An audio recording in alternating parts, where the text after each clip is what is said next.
You're gonna give me my fucking money back. Move it! Sugar gay! Who said sugar gay? I'll beat your fucking ass. Down, mind your business. Who said that? Did you? You beat the fuck out of that guy right there. Excuse me, it's ma'am. It is ma'am. Your fucking face, you say that again. You need to settle down. Shit, I'll fucking choke your fucking face. Take it outside. You done? I will show you a fucking sir. I'll tweeze your nipples, bro. Ma'am. Once again, ma'am. This guy's the biggest punk bitch you've ever seen. Motherfucker. Fuck you in the ass. I've ever seen this Brother, don't say that. No, you said sir. Don't say that. Once again, it's ma'am. You're done. You're nothing. You fucking said sir. Smell my fart. You're nothing. Calling me a man. Because quite clearly I am not. Faggot. I need your corporate number. Look, your Hyundai's over there. Get the fuck out. I look at you and try to do the best I can, but sometimes it ain't that easy. Bull Run. Episode 12. What's going on, everybody? Mitch here. Back at it again. I started her off with, if you go to YouTube and type in Sugar Gay, McGrath freaks out on this kid, and my girlfriend's never seen it before, so when I showed her it, reminded me so much of the ma'am at Video or GameStop or whatever. So I just put a little together to try to make it seem. I thought it was funny as fuck. My girlfriend, she's from Florida. They're basically born with a Sugar Ray CD in their hand, and she was pretty disappointed by it. There's another one. If you go to Sugar Ray on Wendy Williams, bro, he's on so much crack or whatever the fuck those guys are doing at that point in their life. It's one of the funniest things of all time.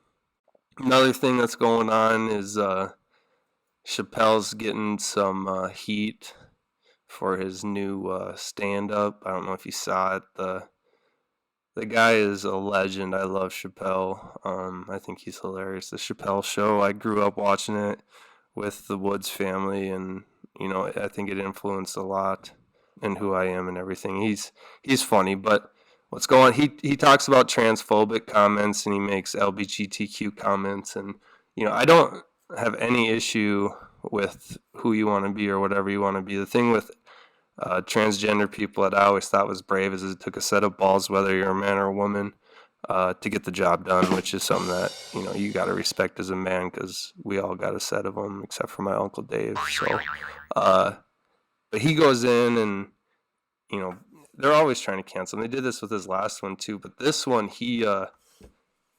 Chappelle basically takes the defense of, I am a pussy.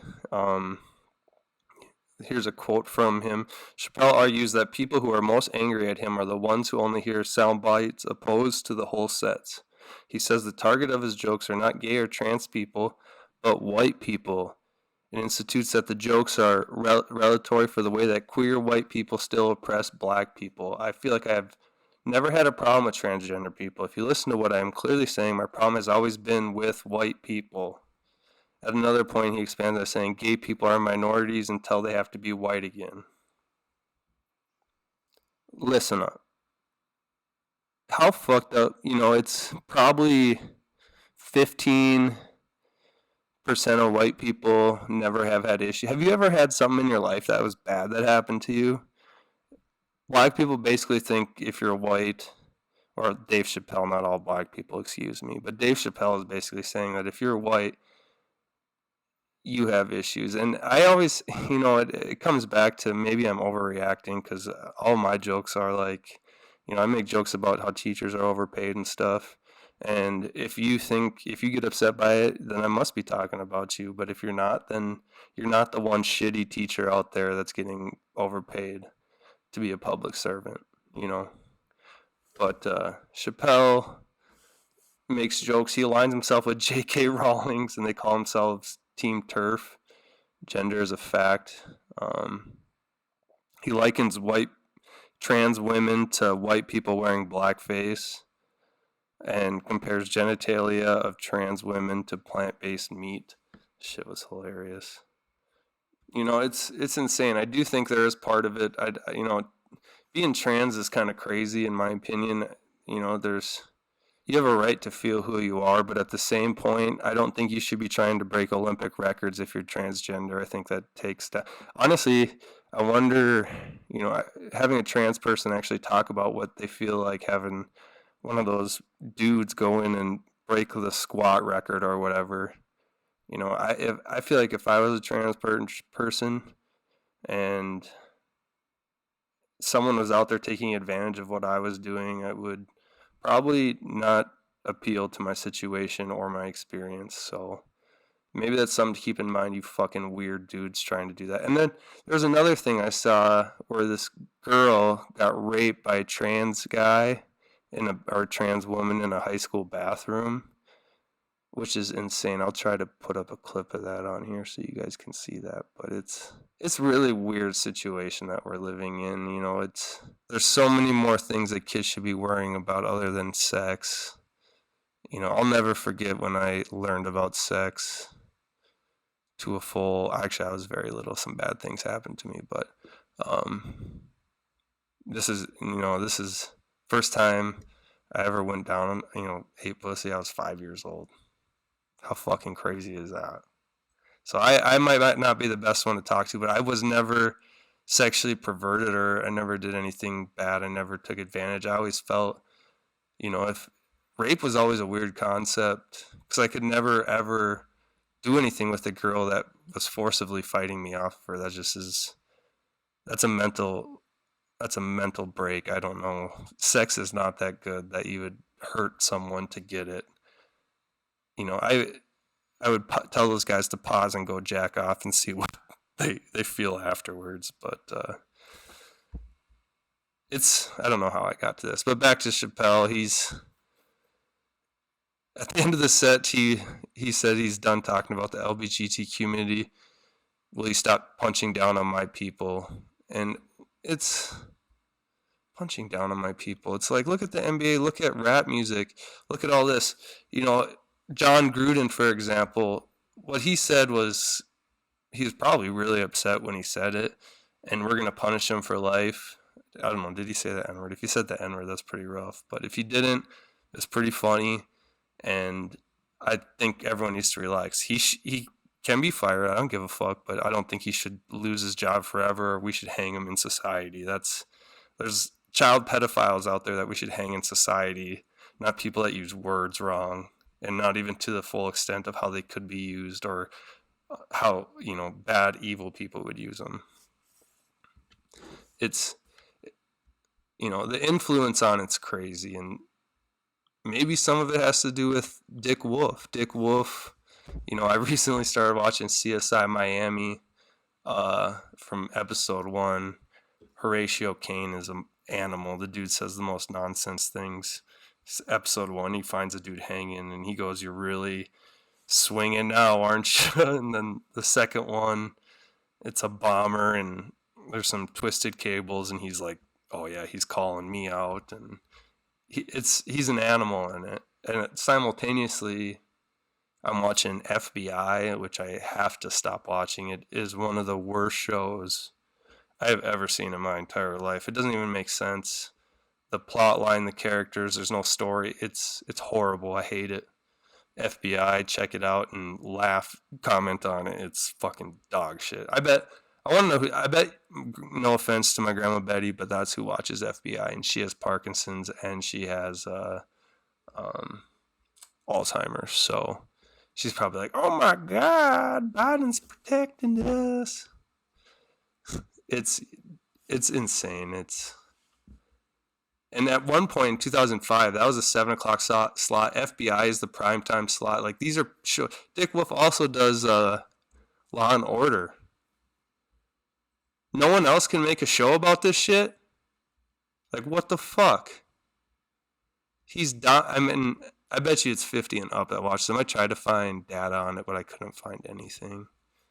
But I would contribute some of that to people being all weird, because it does change your. I start looking at people like, who's the fucking crazy murderer in the group?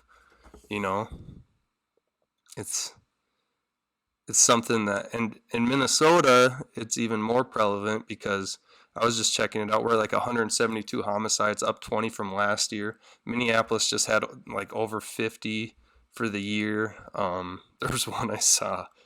This dude killed his father and or his roommate and his roommate's father, and one was outside the apartment building and one was found inside, and then he like crashed and killed himself or something. But it's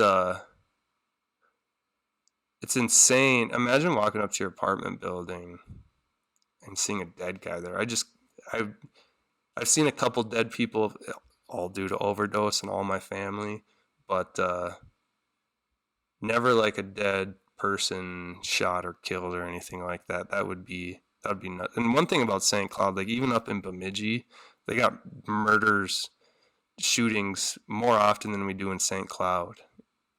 St. Cloud's got a bad rap. There's a lot of threats. I would say most people here are kind of pussies. Just like when my dad told me, when you go up to Red Lake, be careful. That's inbred city. The bad ones are mostly inbred people.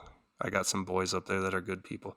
And this goes back to the joke, maybe I shouldn't be mad at Dave Chappelle because he's not talking to me. And that's just like I'm not talking to you inbred Indians up there. If you're not inbred, that's not about you.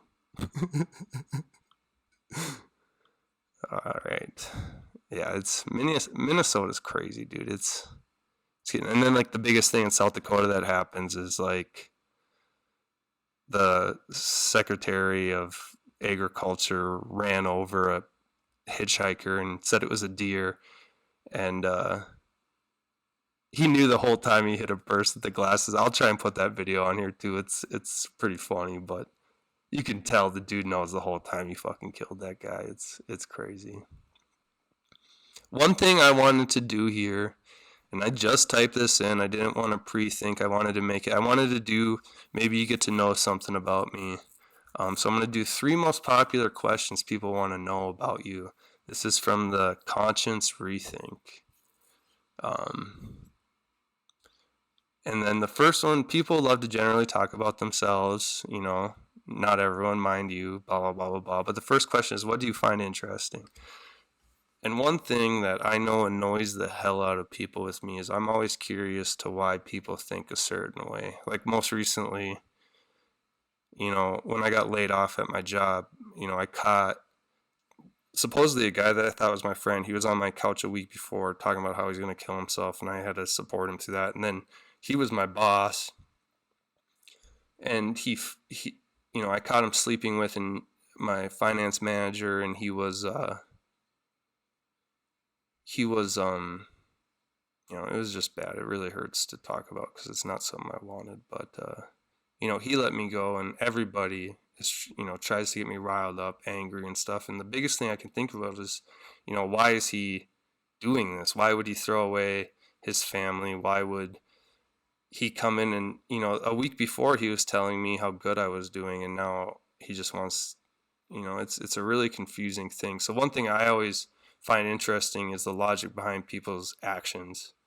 And it gets me in a hole sometimes. I don't get it, why people do things. I'm not anti-vaxxer at all. I personally do not put myself in a situation around a ton of people, so I don't think the vaccine's necessary for me, just like I don't get the flu shot. But I can't understand why they would. I can't figure out either way. It's not deadly enough to do this, and nor is it makes sense to kill everybody. So it's kind of an interesting area to be in with my mind, because I always want to know what the actions behind why people, and I have had thousands of people tell me you're never going to understand people's actions. People do things, emotionally without logic, and it's going to catch up to me one day. But the critical thinking mass of it all, it's something that I find truly interesting. And if we're talking about basic stuff, I would say probably Egypt. I think all that stuff about how they built that, the stories, Göbekli Tepe, whatever, Graham Hank. I think that stuff's pretty interesting too, where we first come from. But yeah, that's probably about it for what I find interesting. I find a ton of shit interesting, but that's probably what I find most interesting. my second one here, what do you value most? I would probably say my family. You know, I've had not the best experience with my family. There was a point in time where I didn't talk to them. Um, you know, my mom was pretty unhappy. I think the first years of my life, my dad was gone working. My sister was distracted, we'll say. But it's family for sure. I mean, everyone deserves second chances and third chances, and stuff happened to me. Maybe I'll talk about it eventually if it's all worth it. I'm not just going to talk about it if I'm fucking never going to get anywhere, but you know, they didn't do anything about something that happened to me, and it affected me for a long time. It made me numb to things. And bullshit aside, that's one thing I always talk about. As soon as you turn 18 or to 21, shit happens to everybody. And that's kind of what got me over the hump, is that bad things happen to everyone. And have you ever been really fucking sad? Because that's exactly what my feeling is too. So I don't like that when someone says you don't know what I'm going through, because everybody's been really happy, everyone's been really sad, everyone's been really embarrassed. And that's just a fact of life. So that I forgave my family, and you know, my biggest goal in life is to be a father. I'm gonna be a badass kid. I'm gonna prank the shit out of my kid, dude. He's gonna hate me, but he's gonna love me at the same time, because I'm going to show him nothing but respect, and I'm going to try and teach him the good ways. Freaking Many Saints of Newark popped up. I'm going to go see that on Thursday. I'm pretty excited to see that. But value most is family for sure. And I consider Casey, I mean, we've been together for 5 years now, and I would do anything for her. She's a good girl. She talks a little too much, but she's a good girl. And then, what is the last one here? What would you do with your life if you had no restrictions? What would I do? No restrictions. Well, if we're talking about financial restrictions, if I had no financial restrictions, I would probably try to start some sort of school for troubled kids. You know, that's the reason I wanted to get into education. That's what I went to school for. Gay. I hated the classes. I was an English 100, and if you don't know, that's for the retards.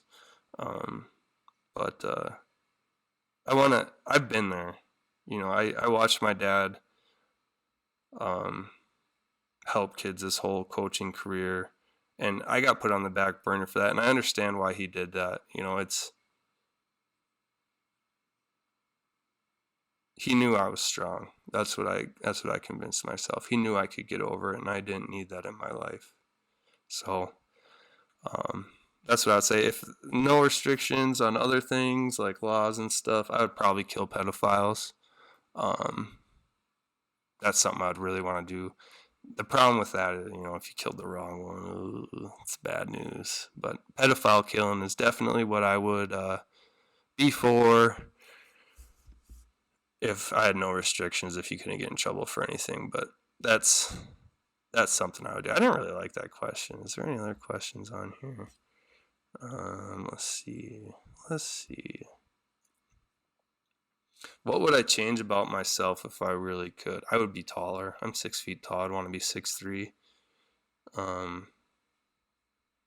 Fucking A. So when I was in 7th grade, I played varsity football in South Dakota, and that's not a brag. I went to a very small school. Keep in mind, guys like Brock Lesnar are from where I'm from, and I was the running back. And the third carry of my career, what is 7th grade?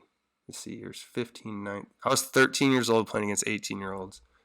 And I ran through the line, 7-man football, and I got hit at my ankle and on the inside of my thigh, and I broke my tibia, my fibia and my femur. I was in a cast for 9 months.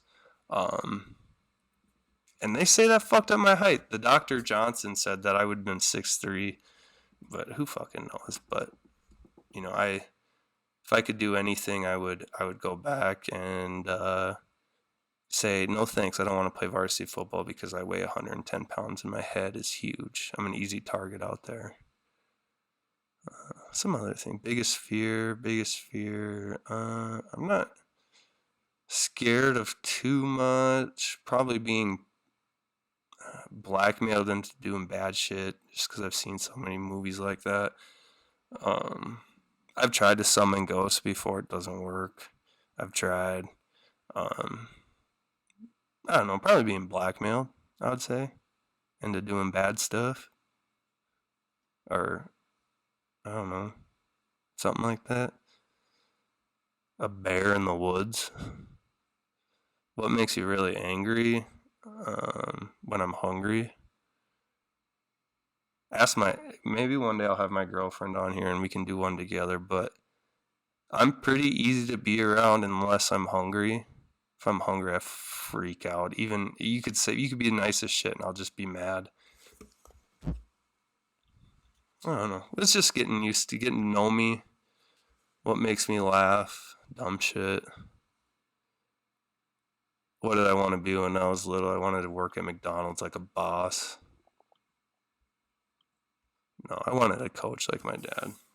Speaking of that, Zimmer needs to go. I'm not going to talk about the Vikings a lot because I know a lot of people probably don't want to hear it, but the Vikings need to let Zimmer go. They play like they suck. They have the most talent the Vikings have ever had, and they play like they suck.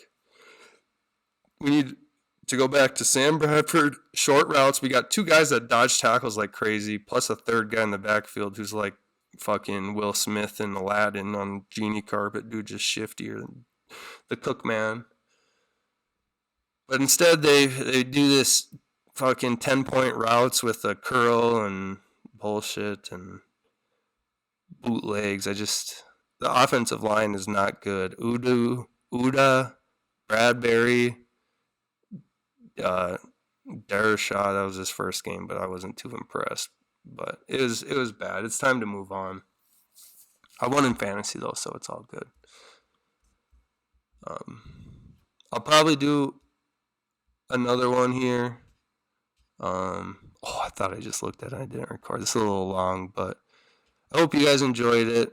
Coming up, a couple weeks, see me down in the cities. The Laugh Factory. I'll try and make everybody offended. Other than that, take care. Love y'all.